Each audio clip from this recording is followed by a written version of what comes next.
Welcome, gamers from around the globe. You've dropped into the best place for Game Pass news. That's right, it's the Game Pass Tracker Show. This is episode 135, recorded live. That's right, it's live Thursday, January 11th. I'm Nick Metzger, here with the best dang co-host a guy could ever have, Mr. Sean Abbott himself. We're gonna fill your brains with all this week's bits and bobs of Xbox. We're telling you about a whole truckload of games coming your way. There's a developer direct incoming in 1 week. And how best to toast your bread. You better sit down. You better buckle up, because Game Pass Tracker Show is one crazy ride.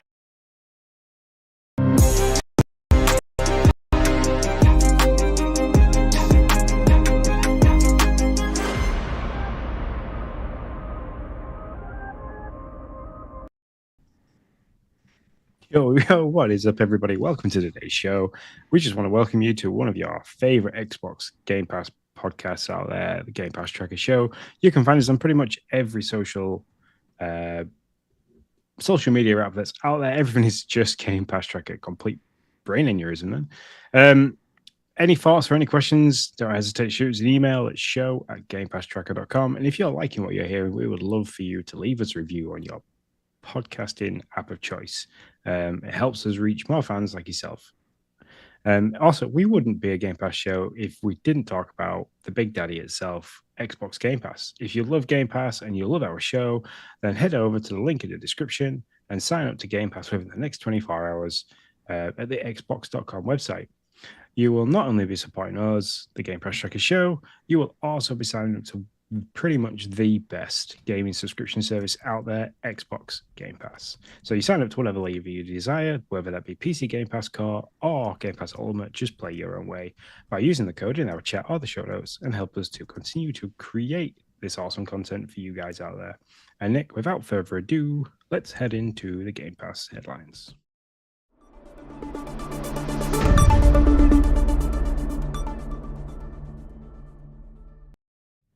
We got games, Sean. We got games. We got lots of games. Lots of games. We talked about this last week, and we were like, oh, look, we finally have games, and we had like 2 or 3 games to talk about. And then we finished podcasting, and in true form, which, you know, we really, you'd think by now, 3 years, we'd really have a good handle on this. And we promise in the future, we will get a better handle on this. There was just an absolute plethora of games dropped. Xbox did its usual placard that came out across all its social media accounts with a boatload of stuff that's coming. And I couldn't be any more excited. So, yeah, man, lots of stuff coming out. Starting out last week, which we touched on this one. This one dropped like right before we podcasted, right? We were excited. We thought we were ahead of the game for once, if we only knew. Yeah, and I know we were just touching the tip of the iceberg. Yeah. And the game that we're talking about here is Close to the Sun. And I thought I'd take this one first because I have played quite a bit of Close to the Sun. So the blurb reads, deep in international waters, Tesla's Helios stands still, and unbound utopia of scientific research, Rose Archer steps aboard in search of her sister and quickly discovers not all is as it seems.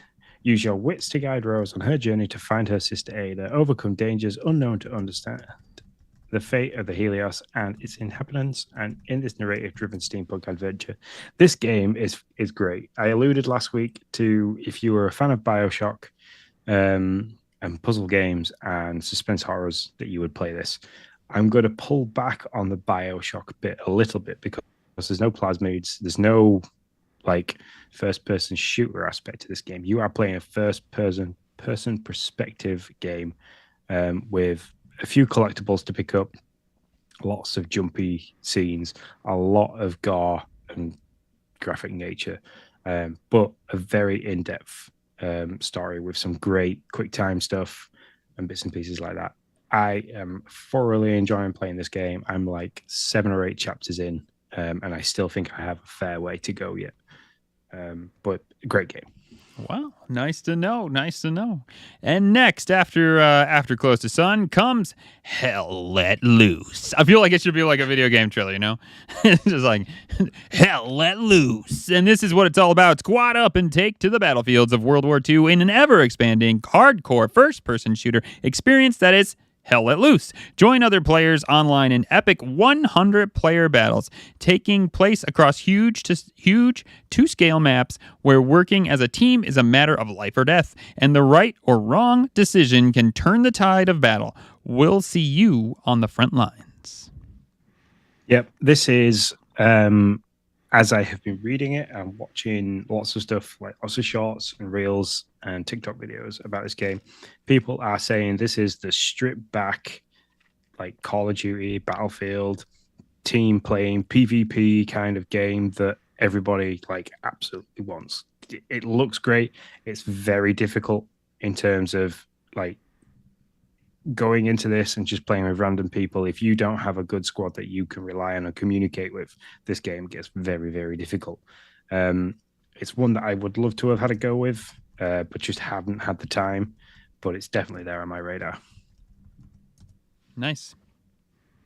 So, and then January 9th, coming to cloud, console, and PC was Assassin's Creed Valhalla, which I believe isn't the most up-to-date version of the Assassin's Creed, because that's coming. Why has my brain gone nuts? I thought this was the most up-to-date for now. There's the more up-to-dater one is not out yet. Oh, okay, but that you just keep talking. I will look up about this. I will be the. I'm gonna say that I've tripped over my own brain here. Become Ivor, a legendary Viking warrior. Explore England's dark ages as you raid your enemies, grow your settlement, and build your political power in the quest to earn a place among the gods in Valhalla in this critically acclaimed entry into the Assassin's Creed series. I haven't played an Assassin's Creed since maybe 2 or 3, just because the game became quite repetitive and climb to a high place. Use your eagle sight, look around, climb to another high place. Lots of sneaky stuff. Kind of didn't play this game in a point in time where I was probably doing a lot of Call of Duty playing. So I was more into bum rushing stuff and lots of action and things like that. So it's highly possible that I kind of fell off the Assassin's Creed games quite quickly. It's the same with Hitman. I never really fully appreciated Hitman, but I think now I could go back and play a Hitman game in all its glory and stealth rather than trying to just slap people with fish like Nick and put them in freezers. That's right. You are right. You are correct. I am wrong. Story of our podcasting life. Assassin's Creed Valhalla was 2020, and in last year, 2023, Assassin's Creed Mirage came out to take its place. So Mirage. That's the name of the one I couldn't remember. There you go. Wasn't in my brain at all. Once I saw it, I was like, oh, yeah. And this one went back to the sneaky. It's more like old school Assassin's Creed style from what I've read. So next on our list, January 9th, so 2 days ago, Figment on cloud, console, and PC, everywhere you could say, an action-adventure game that invites you to explore a unique, surreal universe filled with music, humor, and a multi-layered narrative. Join Dusty and his ever-optimistic friend Piper on an adventure through the different sides of the mind, seeking to restore the courage that's been lost. This one looks pretty fun. I have not played it, but it looks fun. I'd like to get some time into it for sure. It's got the puzzly aspect to it. Yep. And then out in our list of games. So out today, our Game Pass Tracker X is literally, and all of our social media platforms now. Actually, I just got the last few notifications through on a few things that went out there. So dropping literally just before we recorded this evening, Super Mega Baseball 4. Super Mega Baseball 4 is coming soon to PC Game Pass and Ultimate via EA Play. So you've got to be an Ultimate member or a PC Game Pass member, I believe, to play this. So grab your glove and your bat. It's time to go yard with the best ever. Play the game, hitch, pitch, throw, and slide into the home plate with a series signature combination of arcade-inspired style and immersive gameplay depth. I don't have a right lot more to say because, I said, some of these games came quite completely out of nowhere. And I have been horrendously busy trying to take washing machines to bits and fix them to really have been nailed down on some of these games. So this is more of your arcade style baseball. Right. And you can play 4-player in it. and I believe you can play 4-player online. Super Mega Baseball is fun. I don't never played 4. I played 2 or 3. I can't remember. Maybe both. So it's a good time if you're not into like the MLB The Show and doing all the like realistic, all that stuff, and you just want to have some fun. Super Mega Baseball 4 might be for you. I enjoy it. Sean, would you ever play a game of Super Mega Baseball with me online? I would love to play a game of Super Mega Baseball. Baseball is one of those sports, along with American football, or football as you guys call it over there. I have absolutely zero knowledge of the rules and how these games play. So, gotcha. I know the rules, but I don't know like a lot of the like deep strategy that's there. So I don't really get very deep into that. Like, I don't know, all that stuff. But also, I would like to say it's time to... I really thought you messed up, Sean. It's time to go yard with the best to ever play the game. I have never heard that before. Yep. That's why I stumbled over my words, because I was like, it seemed to be written in not the Queen's English. Yeah, that must be like a baseball way of saying, I'm going to go play baseball. Let's go yard together. I don't know. Never heard it. Anyways, We Happy Few out everywhere. Also January 11th, which means today. Welcome back to the Game Pass library from Compulsion Games, set in a drug-fueled retro-futuristic city in an alternative 1960s England. We Happy Few is an action-adventure game in which you hide, fight, and conform your way out of a delusional, joy-obsessed world. I played this game. I was going to like make it a thing that I did on stream when it was last on Game Pass, and I don't know. I like it. There's a lot there for it, but it wasn't for me. But it might be for you. But it is back, and it was one of those ones when it dropped off. We were like, what? This is like first party now. Like we thought it was here forever. And we were all shocked that it dropped off. Any idea why it's back? I don't know. Why does it go away and then come back when it's the first party?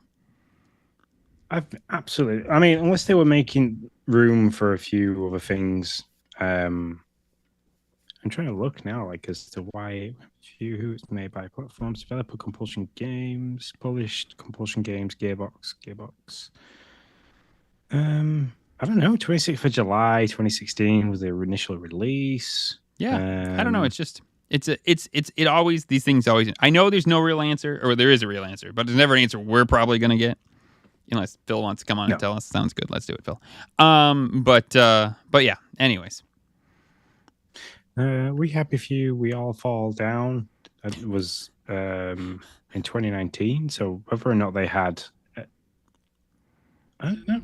I have absolutely no idea. And these kind of things do puzzle us every time we talk about them. Like, why? Yeah, funny stuff.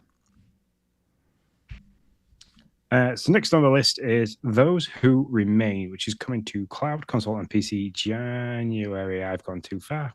I'll talk about this one because I know about this one.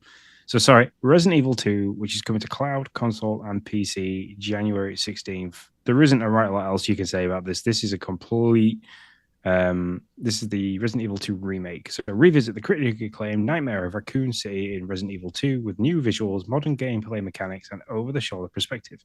Join the rookie cop Leon S. Kennedy and college student Claire Redfield as they fight to survive a mysterious viral outbreak in Raccoon City, which has turned its citizens into terrifying flesh-eating zombies. Now, if you're like me and loved the original version of this, because Resident Evil 2 was a 4-disc like game where you played Leon A, and then you'd have to take the disc out and put Leon and put Claire B in, and then you'd play Claire B, and then you had to go back to Leon B and play Claire A. If you want the nostalgia of all that, playing the split kind of gameplays with all modern graphics, it's a lot more dark and horror-y and a lot more difficult in places. Play this game. Do not sleep on this. The Resident Evil remakes are fantastic. So I would definitely jump on this and give it a go. Nice. Yeah, you blew my mind there for a second. I was like, why is he skipping Resident Evil 2? It was like his most excited game on this whole like placard of games. So I was like, I had the wrong webpage open. Fair enough. That happens. All right. And the next game, January 16th, as those who remain also everywhere. Is everything everywhere? I'm sorry. I'm squirreling for a hot moment. I just want to see. Everything is everywhere apart from Super Mega Baseball, which is only everywhere if you've got access to EA Play, which is via Game Pass Ultimate and PC Game Pass. Yeah, that's fair. But it is an interesting... Well, let me finish this. Those who remain everywhere, January 16th. As the lights go out, the embers of darkness are stoked in the sleepy town of Dormont. Confront uncomfortable horrors. Keep your sanity in check and survive the night in this story-driven, first-person psychological thriller.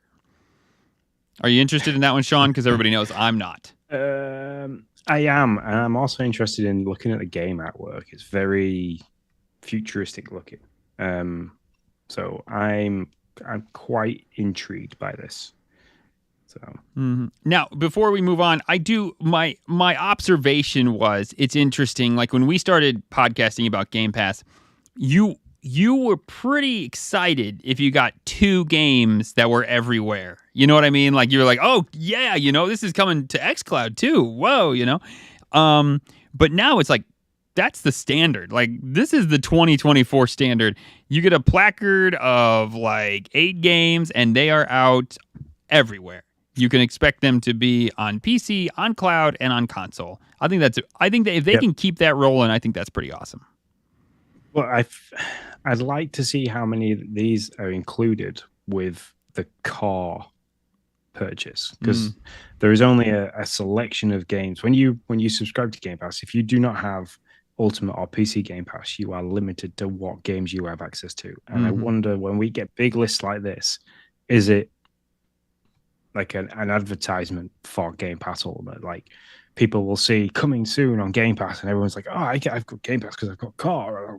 What games are available? Well, this sucks. I can't play those games. And then they kind of like, you waver up of, do I pay the extra bit of money every month because, I really wanted to play Resident Evil 2 Remake, but never went out and purchased the game because of like maybe I've just had a kid and I haven't got the money, or, maybe like I'm still falling out the back of COVID and I'm struggling with like the upkeep of houses and stuff because of the economical crisis that everybody's currently living in, and you can't just go out and splash on new games.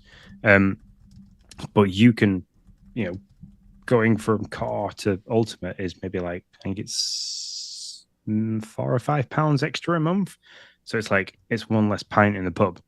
If I go out for a pint, it's like, and I can play, we got 1, 2, 3, 4, 5, 6, 7 games. So yeah, no, I'm pretty sure none of these, they are very specific on the Xbox Wire when they add to the core. And I think it was like every 3 months they said that they would be adding. They added games, I don't remember when, but it was a handful of months ago. It wasn't December, it might have been either November or October. They added a couple games to core. So none of these are on your core. That's for sure. We'll specifically let you know when there's a game coming to core, because Xbox specifically says it is. But for the most part, you get you get those. I think it's 25, 27 games right now that are out there. I have the initial 25 in front of me. I see that, but there's a couple more that got added that I don't have in front of me. Yeah, and I think they were back late October. I think it was late October they got added. So we could be due some more in February. Yeah. So you know what we should do? These 25 games, we should rate these 25 games in some podcast. That should be like a feature story. We'll do that. Yeah, and they're not bad games to have definitely as well, as far I remember. But we've got 1 more game to list. Well, 2 more if you want to count Turnip Boy again. But, nobody does, Sean. Stop it. No, it's not coming out next week. Don't you understand how this format works by now?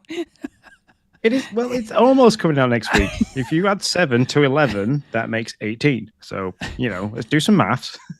It's coming out. But no, we have talked. There's 1 more game to mention that's out this week. Well, it's not out this week. It's out after Turnip Boy, and you've got it out you've got it listed as out this week. No, it's impossible. Wait, what? No, come on. Pal World is the 19th. 19th is next which week. Is longer than next week. Okay, we're gonna have a conversation about time. Oh wait, Turnip Boy is out next week. Oh shit, you're right. Wow, look at that. For some reason, I don't know. Calendars are hard. Plus, you're putting it in here in this like UK style with the 18 first. I thought this was coming out in the 18th month of the year. How am I supposed to know how this works? I thought the 18th. Oh no, that is okay. I try my hardest to do the American way of dates. I learned so much. Oh shit! We work across time zones, across calendar ways. We eat different things and say different things, play different sports. It's a hard thing to learn. Would you just eat your cookies and chips and fries and talk about Turnip Boy now that it's coming out next week? So coming out next week, yes, it's Turnip Boy Robs a Bank. We talked about this before. The Turnip Boy. What was the name of the other one? It's gone now. Turnip Boy commits tax evasion. Was it? Mm-hmm. Yeah. Was brilliant game. If you like your kind of like top down Stardew Valley, Link to the Past kind of angle gameplay with tongue in cheek dialogue, cool little like fetchy quests and stuff that you do, go play this game. It's great. It was 4.5 hours, 5 hours long. One you can play with the kids because the kids will just see you're playing a turnip wandering around and there's other vegetables you can talk to, but you can read all the dialogue and you can chuckle along. And if there's kid jokes that you can share with the kiddos, share them with the kiddos. For sure. Also coming out, like I've been saying from the very beginning, just like Turnip Boy, coming out the next day, January 19th, is Pal World. This is the Pokemon-like game where they have guns and you can eat them and you can put them in factories and make them slave labor until they die. And that's a legit quote from the game. I didn't just make that up. That's like in the so there you go. Now, the one thing I will say about Pal World is we don't have a placard for this yet. It is slated to be the 19th. This always makes me a bit worrisome in the time we have done this and reported about games. When Xbox when we're less than a week out and Xbox hasn't spotlighted it at all, I always kind of wonder, is this really coming or not so much? The thing is, if this comes to Game Pass, it'll be a day and date release as well, which is probably one of the reasons why we haven't seen anything yet, because it's going to be locked up in whatever deals they have. That's possible. I hope that's right. I could see it not being right. Was does that make? What? I'm just trying to think. Does that make the first day and date game of the year? Oh no, because Turnip Boy Robs a Bank could be the first day and date. No, Turnip Boy's more than 2 weeks out. Remember, we just said this. No. I mean, I know. I'm just joking. Have we had a?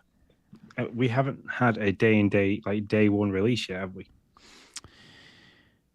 Close to the Sun was the first game. Hell, it's definitely not. Nope. Figment.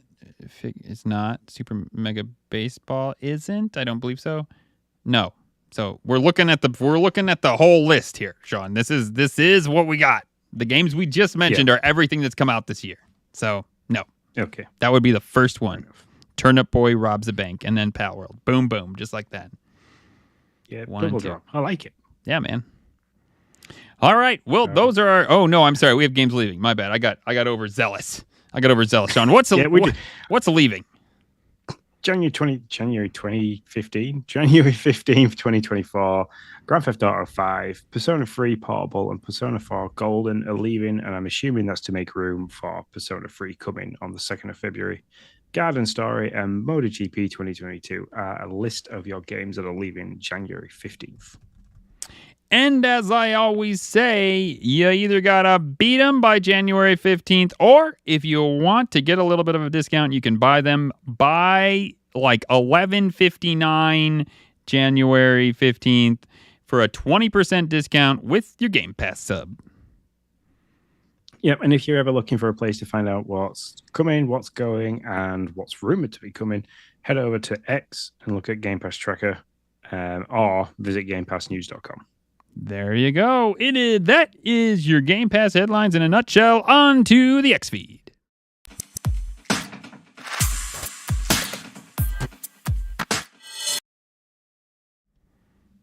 The X feed's where we get you all up to date on the hottest news in the Xbox world. What is the most important stuff you may have missed, or maybe you just breezed right over. So our top stories Game Pass is great, and there are a huge amount of games, but how often do you actually buy those DLC packs?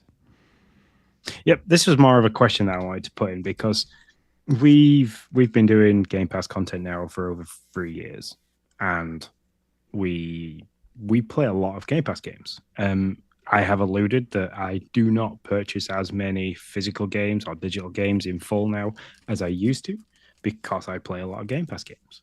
And out of all the Game Pass games that I own, I do go and buy DLC for some of them. Not for all of them, but for some of them that I really do like. So I just wanted to ask that question. As well as buying into the ecosystem of Game Pass, like how often are you then further buying into the ecosystem of DLC packs that, that money then goes directly to the developer and the publisher? Yeah, I don't really do DLC. There's just so many games, right? So usually, like, if I can get to the finish of a game and they're like, there's DLC, I'm like, oh, geez, I'm on to the next one, buddy. I'm sorry. Like, there's just so many games to play. Like, I'm on to the next one. Now, what gets me is not the DLC, because DLC's at the end. So by the time I get to the end of a game, I'm probably like, I can't anymore. I'm sorry. Like, I've devoted as much time as I can to this game. I got to move on to the next thing. But what does get me is the early access, baby. Put it in the beginning, and you'll get me to bite every time. I'm stupid for it. I'm like, oh, you're going to give me 5 days for $20? Here you go. I don't know, man. Don't ask me. I've done it. I've done it for, Harry Potter, which wasn't a Game Pass game, but I've done it for Starfield. Ironically, I did it for Forza. Yeah, I did it for Forza Horizon, and that wasn't even like my style of game. We were going to play it for Extra Life. And anyways, it didn't work out. It was a thing. But yeah, so I've put in the dollar bill for the early access more in the front more than the DLC at the end. So with that, I mean, like there is a list of games out there with DLC. A couple that I can think of straight away is Forza Horizon 5 had the Hot Wheels DLC and the Rally DLC plus various different car packs. There was DLC, I believe, for Minecraft Legends. There was DLC for Doom Eternal, which I bought. I bought the Doom Eternal stuff. No. But Far Cry 5, Far Cry 6, don't. Minecraft itself as a game has tons of DLC skins, etc. on top of it. So yeah, there's an absolute shed ton of games. But then because you in what you said has then raised a second question off the back of this. You have said that like you get to the end of a game. So like you're playing Far Cry 6. You get to the end of Far Cry 6. Great game. You're a fan of Stranger Things, same as I am. There's a huge Stranger Things DLC pack for that. You won't buy that because you're like, I need to get on to the next thing.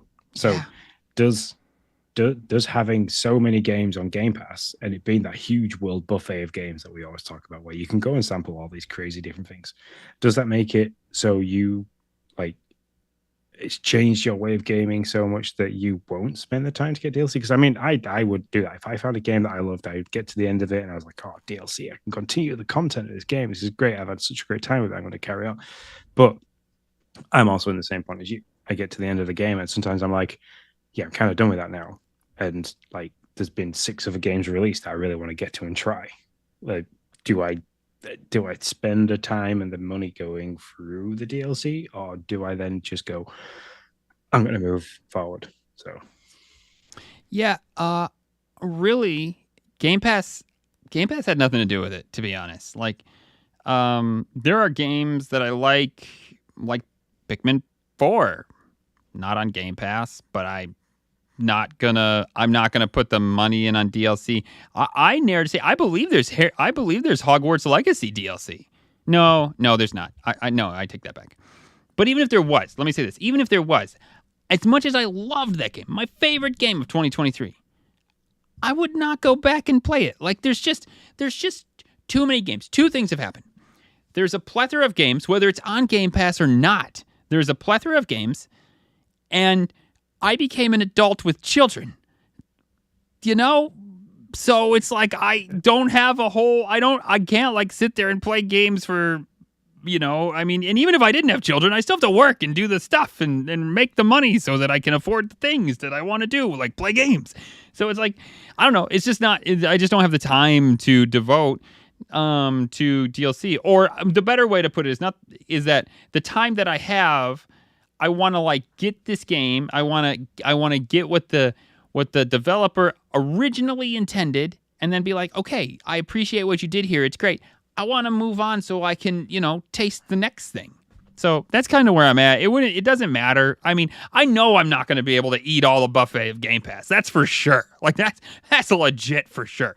We tried. Yeah, it almost becomes anxiety if you're like, I'm gonna play all of them. No, it's just like it's too much for me. That's fine. But even if you take Game Pass out of it, it's still like, well, there's still a bunch of games that I want to play, and so I don't know.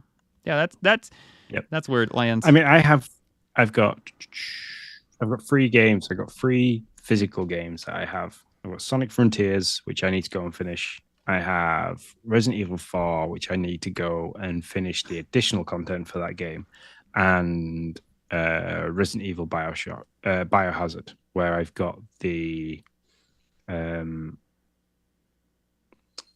additional content for that game to finish. I want to go back. So those 3 games are physical games that I physically own and purchased outside of Game Pass.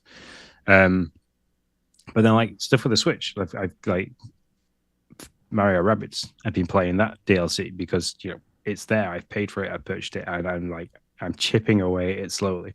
Which, by the way, the first installment of the Mario Rabbids DLC is huge. It's taking me ages. It's as big as the actual game.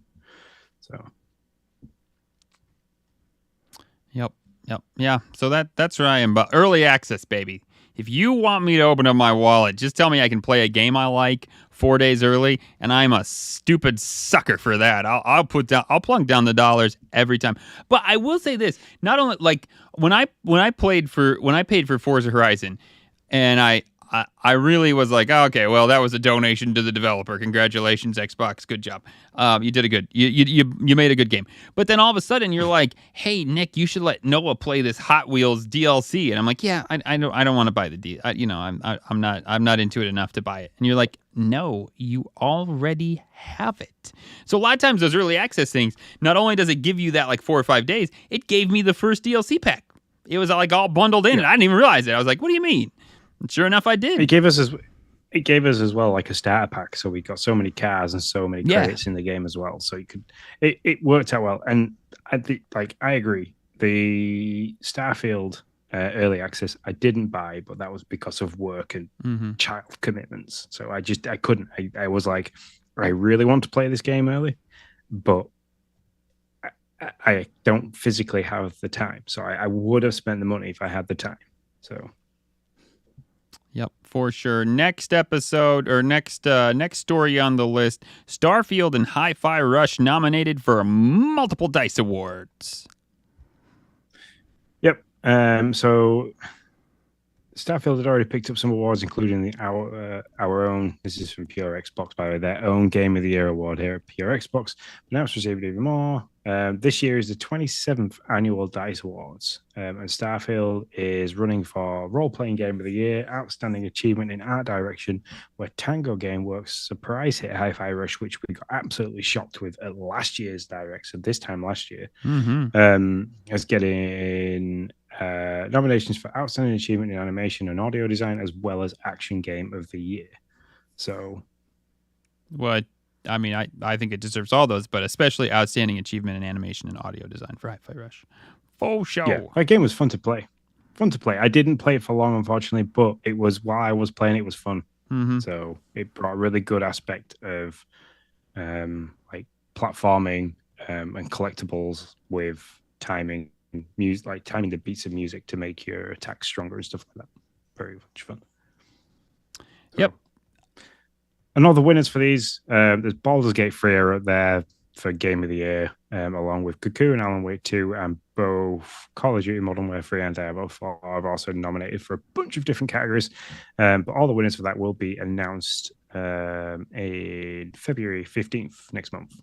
So just keep your eyes peeled. And we'll probably report back as well what they all achieve. Yeah, for sure. At least, especially the first parties. Minecraft Legends development is done.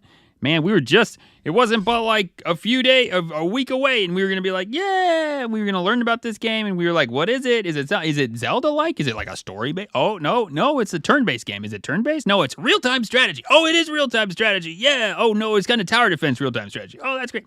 So this is the story. This is like the journey we went on, and I really think this affected this game, my man. Like, I mean, I think it took a while for them to be able to properly explain what this game was. And when I played this game, I had fun. But I think Minecraft's base loves to build. And they just when they got to this game, something about it just didn't, sometimes it's a good idea, but it just doesn't stick. And it feels like that was this. Like Minecraft Legends, man, that baby's stuck. I'm sorry, not Minecraft Dungeons, sorry. Minecraft Dungeons, that baby's stuck. But for some reason, there wasn't anything wrong with this game, really. It was fun. Like I walked away being like, yeah, that was a good time. But did I go back to it? No, I went back to Minecraft.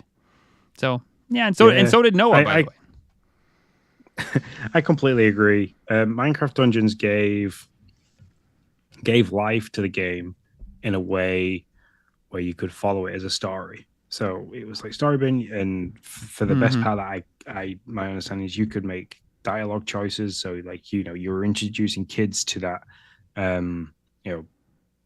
action and consequence kind of thing, because they could make dialogue choices which changed the outlook of the game, and it gave it so much repeated playthrough as well, because they'd want to go back and change the story this way and that way. So and you would bring in Steve, the main protagonist in the game, to life and giving him a story rather than just being this guy that chucks blocks down in a creative pattern or fights off weather skeletons, which, by the way, I absolutely detest in survival mode. And that did well. I mean, like my youngest boy and my middle daughter, they've like played Minecraft Dungeons till they played it and played it and played it and played it and played it and played it.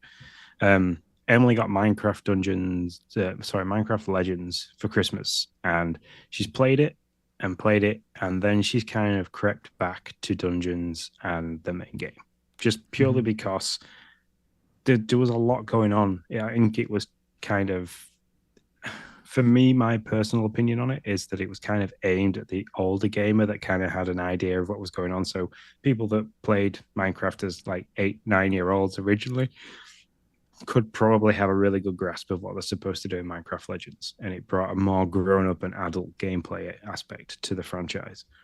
But yeah, also there was a lot of so the story mode in Minecraft Dungeons is pretty thin.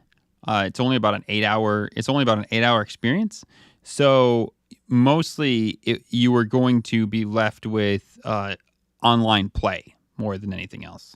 So if that wasn't your thing, then that was going to leave you a little short too. Yeah, but overall, I really just think it was one of those things that it was like a good idea on paper, made sense. Like, it was like, why not put these together? But when it came to execution and maybe what the crowd wanted, that was there for all things Minecraft, it was just kind of like, nope, this isn't what we're really looking for. Happens sometimes. No, and you got to tip your hat. Mojang and Blackbird, like, they worked together on this. They went out and tried something completely new and different, and you can't knock it. What's the other one that's recently gone in a completely different direction to try something, and it's paid off really well? Like Redfall. Redfall was Arcane Studios, like a different direction for them, and that paid off reasonably well. They delivered a game that wasn't as they first said, but then have later on delivered it and made a great game. So it's nice to see. It's nice to see these developers kind of take something they know and push it in a direction to try, because you can't knock them for trying. Then they aren't beating the cash cow to make as much money out of just Minecraft as possible. They've kind of like gone in a different direction. So Now, they instead of putting people on a development that maybe, and I mean, they have these metrics, right? I mean, like Starfield knows how many sandwiches somebody ate. It's ridiculous. Or, I mean, Xbox knows how many players in Starfield ate like a particular sandwich. I mean, it's crazy the amount of metrics they have. I think it's great. I think it's fun. But, so they're looking at that, and I'm sure it had a player base, but they're looking at that and they're saying, not as much as Dungeons, obviously not as much as Minecraft Space.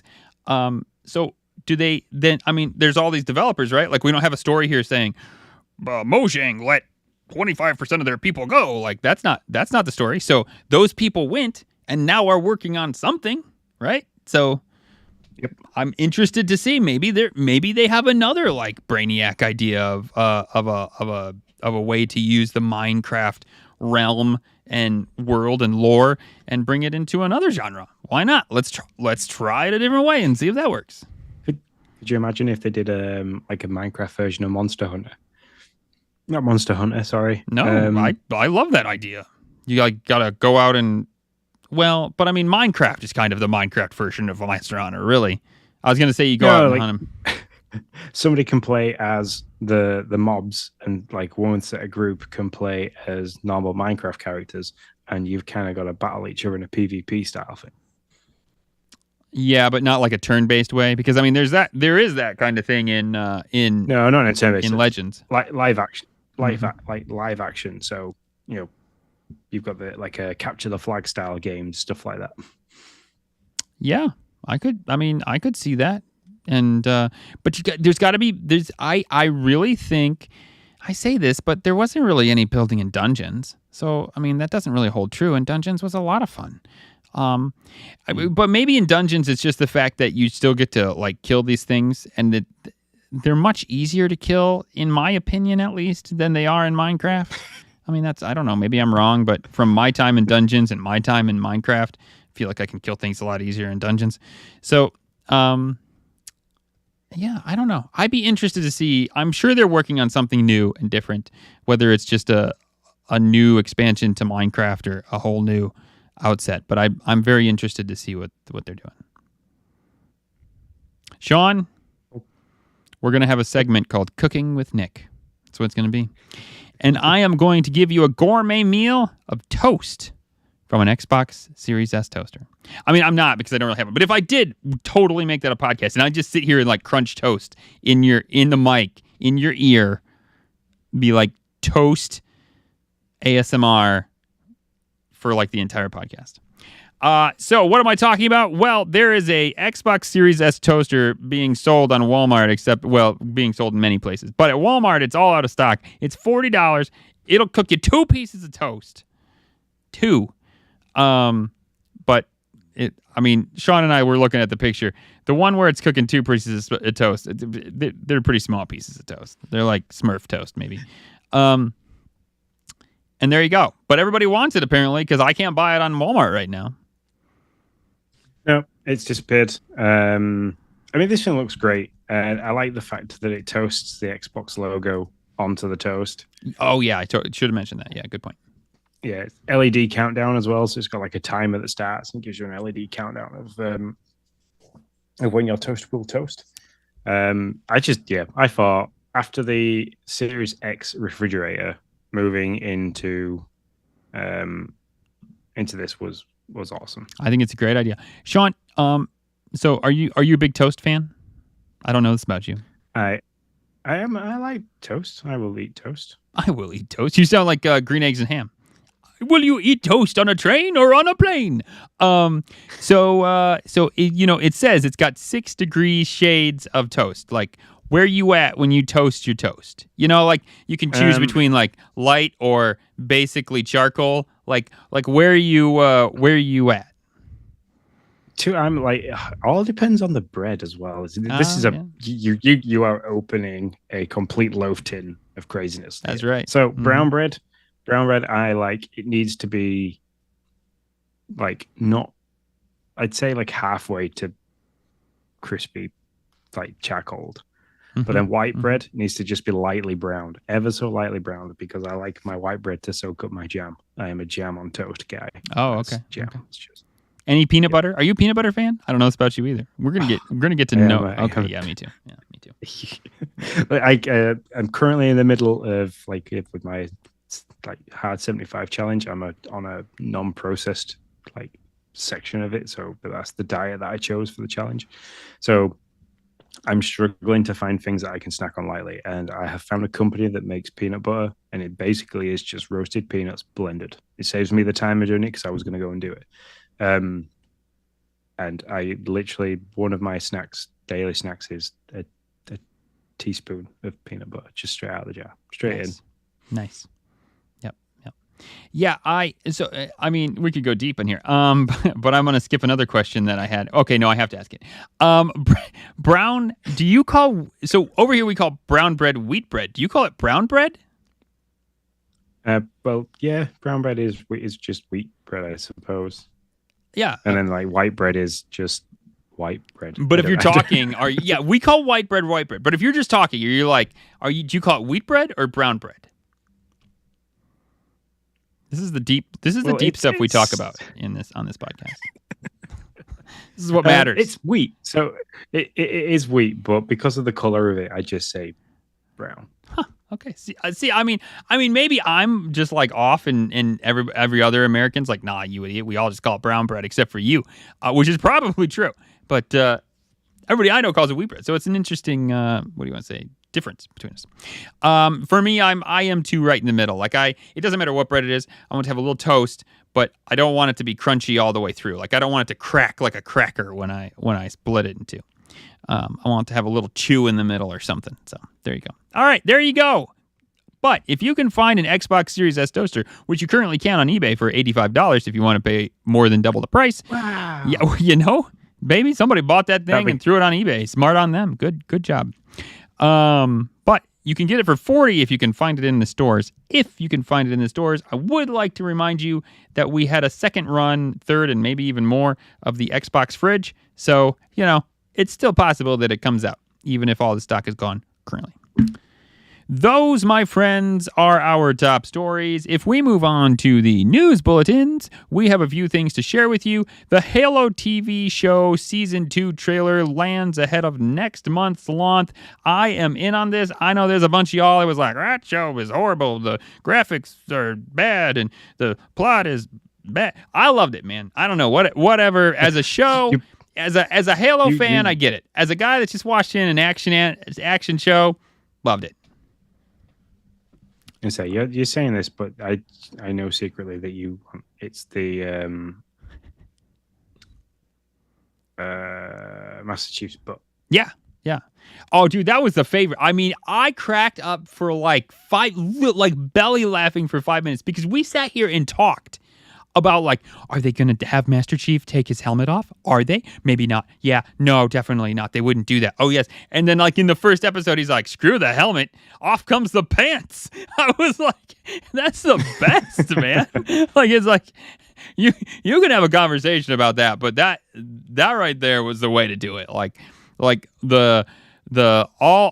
the community's talking about is the helmet coming off, and they're like, no, let's just take this right down to the pants right now. I love it. So you can go out and look at that trailer and get ready for the next month's launch of that on Paramount, right? It's a Paramount game, or not game, but show. Yeah, that's true. So that like you said, the trailers drop next month. No, the trailer drops now. The game drops next month, or the show drops next month. The show. Sorry. All right, Persona 3 Reload prepares for Xbox takeoff as the pre-install goes live. Live. I can't say live without doing that. It's really weird when I'm in a meeting and I just have to say that. And this is an important one for, I think, a lot of people out there. The Baldur's Gate deleted save fixed is set to be fixed in 5 days.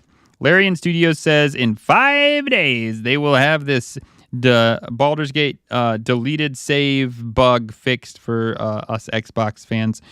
So I know for many Baldur's Gate people that's an important deal. So there you go. Yep. Did you have something? No, sorry. I haven't even. Okay. Feature story Xbox Developer Direct next week. Sean is going to be hanging out with you while this thing happens. I am predisposed, unfortunately, so I will not be able to be here. Apparently, Phil did not look at my schedule when he set this. I don't know why he didn't, but whatever. It is what it is. So, the event date is January 18th, 2024. The start times, 12 p.m. Pacific, 3 p.m. Eastern, 8 p.m. Sean time. Green Meanwich time? Is that what that is? GMT? Greenwich. Where's the Greenwich M? Mean Time. Greenwich Mean Time. I was like, where's the M in Greenwich time? Okay. Green Mean Time. I like mine better. Green Mean Time. Green Mean Time. Hulk Time. Hulk Time.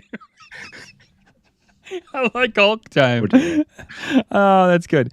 Where to watch it? Right here, duh. Where else would you watch it? I don't know, Sean. Is there another place you should watch it? I'm going to sit in the bottom left or right hand corner. It all depends on how Nick makes the lovely overlays, because I'll be patching in through Nick. Even though he is not there, he is letting me satellite in, because I do not have the minerals. Kidding. I don't have the hardware to do all this. Nick is the wizard behind the scene. I am literally just the floating head at the other side of the ocean. So yeah, I'll be sat in the corner. I'll be going through this. I'll be live reacting, hopefully live reacting to some absolute bangers and surprises. I'm hoping for Fable, just for Nick's sake. But we know. Wow, you came right out of the gate. We know what we can be expecting from this direct. So far it's been Ara, History Untold, Avowed, Hellblade 2, and the all-new Indiana Jones game, which could be called something like something Circle or something. Yeah, something Circle. I don't know. Indiana Jones, Harrison Ford comes full circle. No, I just made that up. I totally just made that up. That's not accurate. Man, we just had it not too long ago, and then I know that's why I started trying to go down it, but then absolutely killed it. Tell you, then you ruined it. I have old man back. Sorry. So yeah, I will be here. I will be going through everything I will be talking about. I'll be live reacting. If we get Fable news, I will be so excited for Nick, because I know he will be watching it wherever he is, doing whatever he's doing. So yeah, I can't wait. Yeah, we ain't getting Fable news here, man. I mean, I really appreciate it, and I would love to eat my words all day long. Like, if we do, I'm down for it. But I'll be blown away if we do. What I want is a date for all these games mentioned, especially Hellblade 2. Especially Hellblade 2. I mean, what did we get last time? We got Redfall, which was there and then, wasn't it? That was a there and then game. And then I had the list up earlier. Where is it gone? So sorry, no. First was Hi-Fi Rush, which was available to play straight after the direct. And Minecraft Legends we got, which came out April 18th. Redfall, which came out a little bit later. May 2nd, and then we got the first show of Forza Motorsport, which absolutely had me stupidly excited. And then Elder Scrolls, can't remember the name, Necro, which was the 6. No, online 6 online. So the rumored gig is Indiana Jones and the Great Circle, which really only makes me think of Charlie Brown and the Great Pumpkin. But I'm just saying, legit. Like, every time I read it, that is a rumored name. It is not the official name. It's it's what I said, a rumor. So So okay, you don't think we're gonna get any Fable news? No. Like, I do. I think we're gonna get Fable news. It's like they teased it earlier on in the year by showing us that sit down in the summer showcase last year, I believe, for the sit down with the actor that was talking about it. And like, so yeah, that's one of the reasons why I'm thinking. I also saw a rumor that was floating around, which I can't seem to find anymore. That seems to have disappeared. That they had put something in place, like a name stake in place, that and patterned it and stuff like that. That seems to have completely disappeared. I don't know if I dreamt that, which is possible. Phil just yopped it from the internet is what he did. He saw it and he's like, he just came down like a hawk, took it right out of the internet. It doesn't exist anymore. That's the power he's got. Noped it. Yep. So yeah, no. Listen, I think we'll have a couple of surprises. I would love to have a Hi-Fi Rush drop, like not Hi-Fi Rush, but that kind of drop where it's like this game that nobody knew about. It's like, boom, there it is. Love to have something like that. Also, I want dates for all these things. Like I said, especially Hellblade, because we've seen that game a bazillion times now. We need a date for that, but I'd love dates for all of them, quite frankly. A lot of these games are games that Indiana Jones not being one of them, but Avowed is thought to be this year, so let's lock that down. Let's get us a roadmap for what 2024 looks like, what's coming out next, what we can expect at least for the next 6 months until we get to the summer game showcase time of the year, not E3 time. So that. That's a really long title. Yeah, you almost went full Nintendo with the title there with deluxe. Yeah, that's gold right. package. I should have totally. If I'd have done that, I'd have really nailed it. But I came just a bit short. No, don't. Anyways, moving on. So yeah, that's what I want. And if Fable comes out, like I said, I'll eat my words. Yeah, I'm hopeful for something Hi-Fi Rush level release because we need something. No, we don't need something. Yeah, we need to stop saying that. We don't need crap. Games. Yeah, we don't need anything. We would like, obviously, the giddy little gamer in me is like, oh, it's a direct. Like every time there's a Nintendo Direct, everybody's like, oh, there's going to be massive Mario news. We're going to get this new Zelda, and we're going to get this. So like at Xbox go, yep, we're going to do a developer direct. I instantly go with, okay, this is Bethesda here, so like they're going to be there, they're going to be doing it, so we're going to get some Doom, we're going to get this, we're going to get that. I mean, fuck me, if they drop a Doom, my head will just explode. I hope they do. I hope they totally do, because that'll be great live content. But yeah, no, I'm super excited. It just, like you said, it gives a roadmap. Having that roadmap to take us further into 2024. To lead us up to, because last time it was leading us basically up to the Summer Showcase. Apart from Forza Motorsport, it led us into the Summer Showcase. Yeah. So yeah, no, that's exactly what they need to do. They just need to get us to June, like to May at least, and then June can get us past that. But yeah, they get us to May, and we'll be good to go. But I think people want to have some idea.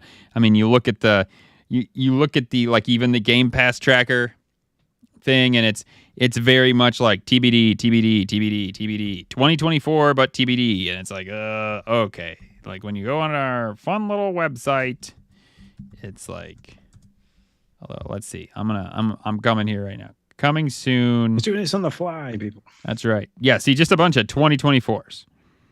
Early 2024. Early spring. Actually, if you look at this, it gives you kind of an idea. Ooh, Stalker 2. You think we see Stalker 2? Ooh, no, I didn't. No, but I'm just saying, do you think we'll see it at the developer direct? That would be nice. That would be very nice. Actually, Stalker 2 could be the surprise drop because that was awesome, almost finished in development. It was only because of the UK and Russia crisis that it kind of got put on hold, predominantly until further notice. So yeah, that would be pretty cool. Yeah, so if you go to the website, if you go to GamePassNews.com, you might find some real good information on what we might be getting. Because yeah, there's a bunch of games with 2024 on them. Another Crab's Treasure. Oh, there's all kinds of games. And I forget about all these games that could be there. Flintlock, The Siege of Dawn. Yeah. Skull and Bones. Was that coming to Game Pass? Or was that one that you were looking to purchase? No, I was just looking to purchase. That's not, I mean, okay. Skull and Bones is a Skull and Bone. We've already talked about this, Sean. Come on. No, it's coming out, and it might be great. I hope and pray that it is. And I will jump on it if somebody says it's the most awesome game, the most awesome pirate game ever made. I'll be there for it. Yeah, I don't know. Have they given a time for this? They haven't given like a time limit, right? I don't think there's a time frame for how long it was, but last time it was about 35 minutes long, I believe. It wasn't long at all. And they said there's already 5 games they've said are going to be there. Is that what it was? 1, 2, 3, 4. So if that's not leaving much time left. I mean, if those games each got 5 minutes, which I would assume is pretty likely, that's only leaving like 10, 15 minutes if it's a 35-minute direct. Which you're right. I mean, that's about the time for those. Like the showcases are the ones that are like a couple hours. So yeah, the showcases are long ones. The directs, like a Nintendo Direct, is only really usually 30 minutes long. And I'm pretty sure last year it was literally 35 minutes long. Because I think as we were operating as Game Pass News, we like reacted to it. So. Mm-hmm. Yeah. Interesting. All right. Well, anything else on what you're hoping or wanting or expecting to see? Obviously, Doom. Fable. I want Fable news for you, but also secretly, I freaking loved Fable. So I would absolutely adore to be able to play that for the summer and just like get into it, because it's something I could play with either of the two younger kiddos, especially if they fell heavily on the right and wrong thing again, like they did with the first ones. I would just, I'd be all over that. Yeah, that'd be super sweet. Okie dokie. Moving on to the dashboard.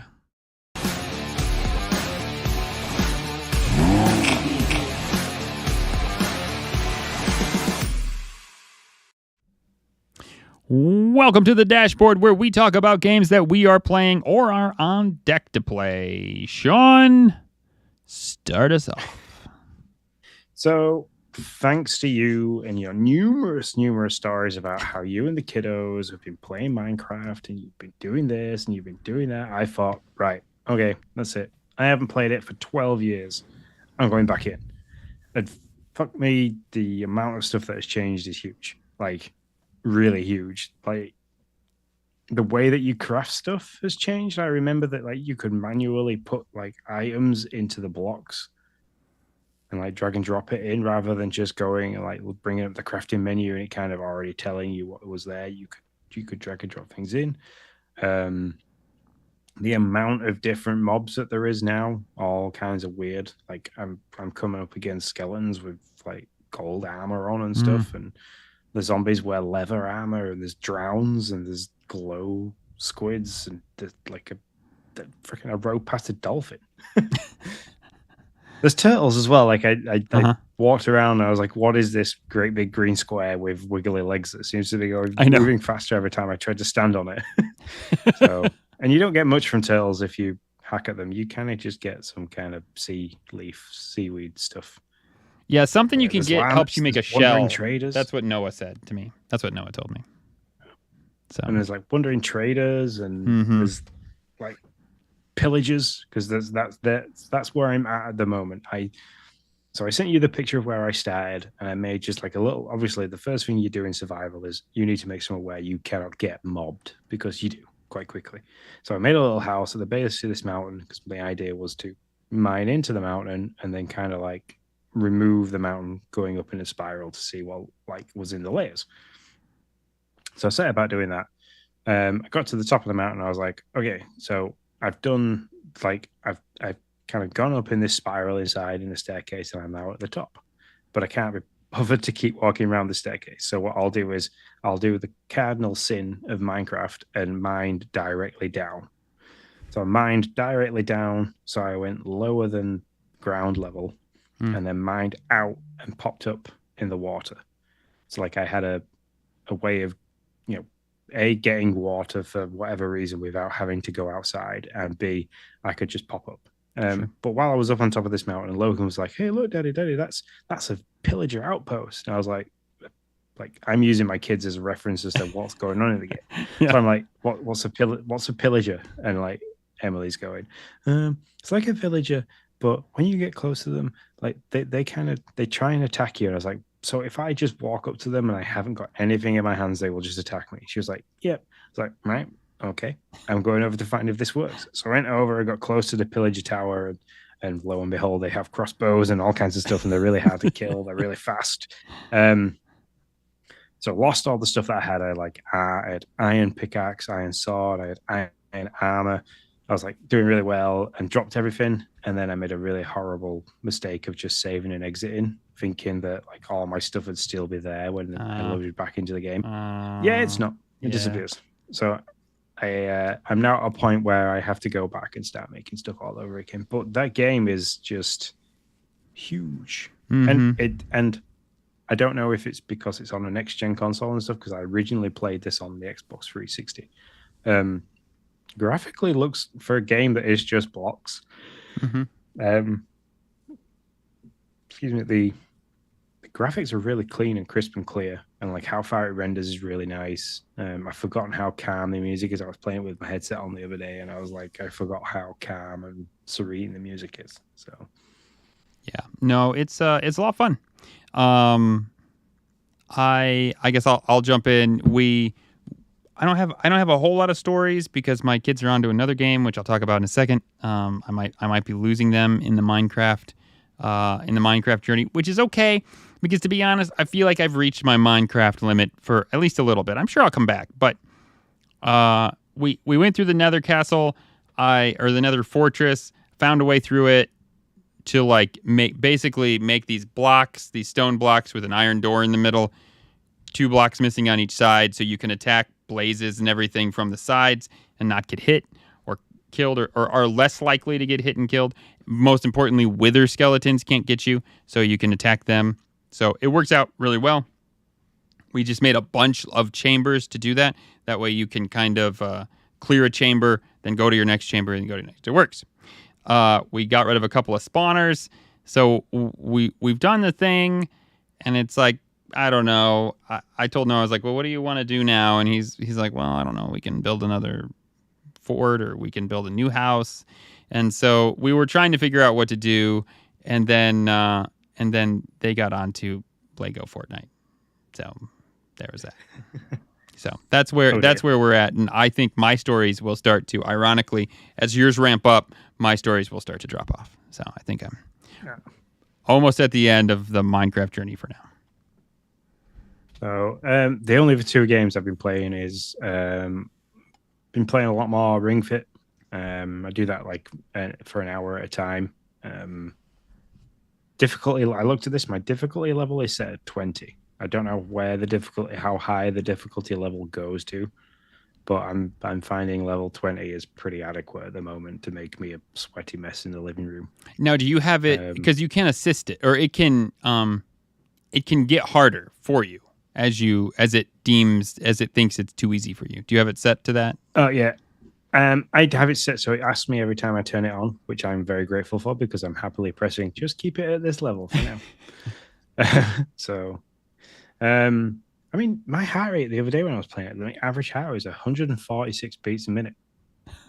Yeah, no, it's a workout, man, for sure. Yeah. And I'm probably gonna have people that listen to this that are gonna scoff and go, "You play a video game? Give it a go. Report back when you are also an achy, sweaty mess." Because the game's a lot of fun. I'm thoroughly enjoying it. I was doing it the other day, and Logan was getting involved in the exercise. He was copying what I was doing. He found it hilarious. He likes to watch me squash the monsters. So that's when I say when I'm going to do a Ring Fit workout, I'm like, I'm going to just squash the monsters. Do you want to watch? And he sits back and he watches. He kind of tells me like when to stop and start and things like that. It's pretty cool. That's fun. So we've been doing that. And then Mario Rabbids, Sparks of Hope. I've started the last Spark Hunter DLC. A huge DLC pack for the game. Well worth the $11.99 that I spent. Absolutely loving that. You can take all your characters further than level 30 and your Sparks a little further than level 4. I've unlocked a couple of new Sparks, which are a bunch of fun. One of them is called Mayhem. And it basically turns the enemy Rabbids into foe for a turn, so they then attack each other, and it's quite fun. So, yeah. Nice. Deep back into Mario Rabbids a lot, and I've picked it up. I'm now at a point where I'm very fluent with the game, so I'm playing it like I'm making my moves. The moves are happening quicker. I'm not having to think too much about it. I kind of got used to to how everyone plays. Mm-hmm. Yeah, that would take not a long time, but that would take some learning again, for sure. So for me, I've still been playing Coral Island. I want to talk about that, but I've still been putting time into that, a lot of time. I think I was like at 67 hours. But let's not talk about that. Oops. But my kids, let's talk about Lego Fortnite. Let me tell you. So we have friends. We went over to their house to exchange Christmas, and he was like, yeah, the girls are deep into Lego Fortnite. And I was like, Lego Fortnite? And I was like, actually, I do remember. We actually watched the trailer for it. Do you remember that? And so I was like, oh yeah, I vaguely remember this. And so he was telling me about it. I was like, well, how much does it cost? He's like, oh, it's free. It's like in the Fortnite game. And I was like, what do you mean it's in the Fortnite game? I was like, so you're shooting and everything? He's like, no. It's like a separate game in the Fortnite game. And my mind was like blown. I was like, oh, you have to show me. I don't understand what's going on. And so he brings it up and shows me, and it's like, you can choose to be in Fortnite, you can choose to be in Lego Fortnite, which there is no shooting in Lego Fortnite if you're a parent and you're like, I don't want my kids to do that. But I will tell you this, it's like Epic found a way to get kids into their Fortnite thing so that as soon as they age up to where they can or their parents allow it, they can play Fortnite. Now, I will say, as much as I'm a little like, for Epic for that, they have done a very good job if you take the time, and it takes time. I spent probably 45 minutes on a Saturday trying to get both kids to have proper parental controls for their Epic accounts. But it can be done. Yeah. It can be done. And it's great. Like, I can say what they can and can't play, who they can and can't speak to. They can only play with their friends. I have to choose who their friends are. I'm very pleased with what they've done. For the game itself, it's like Minecraft, except it's not blocky. It's did you build and ground it at all, Sean? Did you ever build in that game? I tried. Okay. The building is a lot like that, where you're using like, now you can use blocks, like Lego blocks, to build, but for the most part, you can do one of two things. You can use a predetermined blueprint and then fill in the resources as you find them, or you can use like wall sections that need certain amount of resources and build them that way. Same thing at night. You're gonna have the mobs come out. You want to try to find protection. I will say the fighting in Lego Fortnite is more fair, just to be honest, than Minecraft. Like, I just, the first person perspective and the whole thing, I always feel like I'm a little lost. But in Lego Fortnite, I feel like I have a better shot of understanding who is attacking me where and how to get away from them. So, and just like Minecraft, I'll say this too, learning the controls and learning like what needs to happen, what you need to get to the next thing to build, that all is not super intuitive. You're like trying to figure it out. Takes some time. You have to really think about it. I think it is part of the survival thing, but it does take a little work. But my kids are having fun. They're playing a ton. Have a snow day tomorrow because we're like in 14 inches of snow, or supposed to get 14 inches of snow in like 12 hours. And they are super excited because they probably are going to play too much of that. If Dad lets them, I'll have to see how nice I am to them on snow day, how much I let them play. And I'll probably join in because it's fun, and I don't have a ton of work to do. So my first question is, did you not set up Epic accounts when you played with them for Fall Guys? That's why Noah had an account. I couldn't figure it out. At first, I thought it was Knockout. And I was like, no, it's not Knockout because that's EA. And I was like, why does he have an Epic account? No, so he did have an Epic account. Although I didn't set it up right. I'll tell you that much, because anybody could be his friend. They have done a much better job. They have done a much better job now of when you walk through, when you say it's a child's account, and then you make your parental account the email, they walk you through the parental controls much better than, at least I remember. Maybe I just screwed it up. But as I remember, last time it was difficult. Yeah, as I remember walking you through. Because Ariel was like, hey, do you want them to have friends? Well, yeah, I want them to have friends so they can play with people. Okay, do you want them to be able to choose their own friends or no? Okay. Do you want them to be able to talk to people? No, not really. Okay. And it's just like they walk you through each of those sections pretty self-explanatory. It takes some time, especially if your kiddo, like Ariel, she didn't have an email yet, so I had to set all that stuff up. But it takes some time, but it is pretty well set up. And then I went to Noah, and it's like Noah had free reign. I was like, I couldn't even remember why he had an Epic account. But you're right, it's Fall Guys, and so I had to redo Noah so that it was locked down. But anyways, Dad gamer talk. Sorry guys. Hey, this is one of the bonus parts of listening to us as a podcast. Is like when we talk about this, we're going to talk about stuff that you can play with your kiddos. We're going to talk about how you can keep your kiddos safe online, because that's absolutely paramount to keep them safe online. And you want to be able to share this experience with them, because this then brings me to my next question about this. Is this something that you would suggest I get downloaded for Logan on a Switch? Probably, yeah. Unfortunately, so. Yeah. I mean, I almost hate to do it, because it's like, I mean, I don't have a problem with Fortnite. I think it's great, but it's like this. Just like they did such a good job of just like this. It's like just this step from Fortnite, and it's just I don't know. It's just crazy. We had a little meeting with a couple of people from behind the scenes at Game Pass Tracker. Some that you will possibly meet in the future, and some that you'll see also streaming content here. We talking to him, and he had a really good idea that Fall Guys would probably end up in the same bundle as Fortnite. So Fortnite's going to be like your overhead thing, and you're going to see lots of things, because there's a Guitar Hero game in there now, or a rhythm style game which is like Guitar Hero. There's the like Fortnite's version of Rocket League racing. There's obviously Minecraft now. Like not Minecraft, but like a build survival mode game. Lego Fortnite. Yep. What else is there? I think there's one more in there, isn't there? Probably, yeah. But that's 4 different games within Fortnite itself. The Epic are doing a fantastic job of owning the market when it comes to free to play games. Yeah.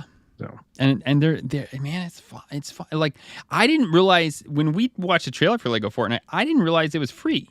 Because I was like, you bought this game. I was talking to my friend. I was like, you bought this game. They have 3 kids. I was like, you bought this game for all 3 kids? I was like, oh my gosh. That's like, how much did that cost you? And he's like, it's free with Fortnite. And I was like, mind blown. And it's a good game. Yeah, it's a good game. Yeah, spend that free money. Yeah. So anyways, that's all I've been playing. Sorry for the long, drawn out thing. No. Sorry. No, this like I said, like it's good that we can talk about the kiddo side of things and keeping them safe online. I know Jaya currently plays the rhythm game, music game in Fortnite, as well as playing actual Fortnite.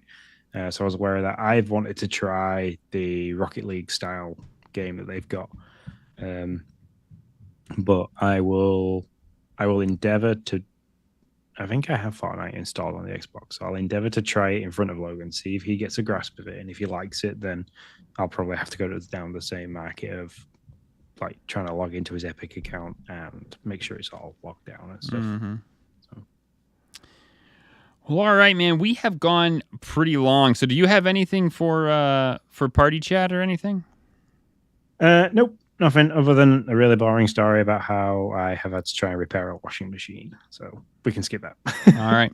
I will say, first time chat here, Ewobe, I think is his name. He says, "Hi guys, are you employees from Xbox?"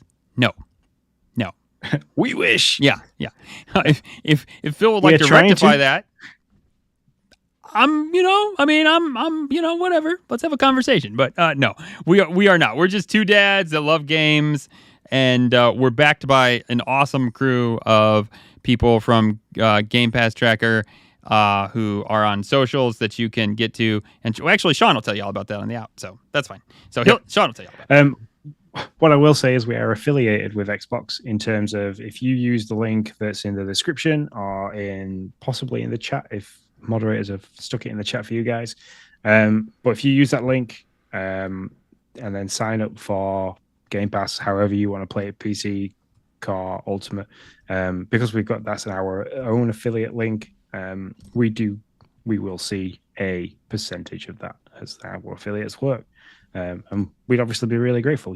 Like I said, you'll be signing up to a great content for Game Pass, with Xbox Game Pass, and we see a benefit of that too. So that's the only way that we've got a link with Xbox for now. We obviously been doing this for a few years now and would like to have more links with Xbox. It's a fantastic company, fantastic subscription service. So yeah, sorry for the hard sell there. But anyway, yeah, we'll close out. We like I said, we are going long.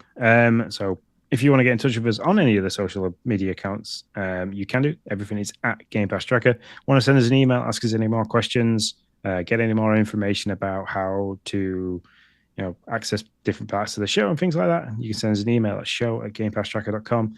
You can get in touch with me on X, Sean _Abbott, or Nick, which is Nick1010 DOH, Nintendo. We're very open. We love chatting, so just get in touch. And everybody, thank you very much for listening. Thank you very much for chatting. And until next time, we shall see you later. See you later, guys.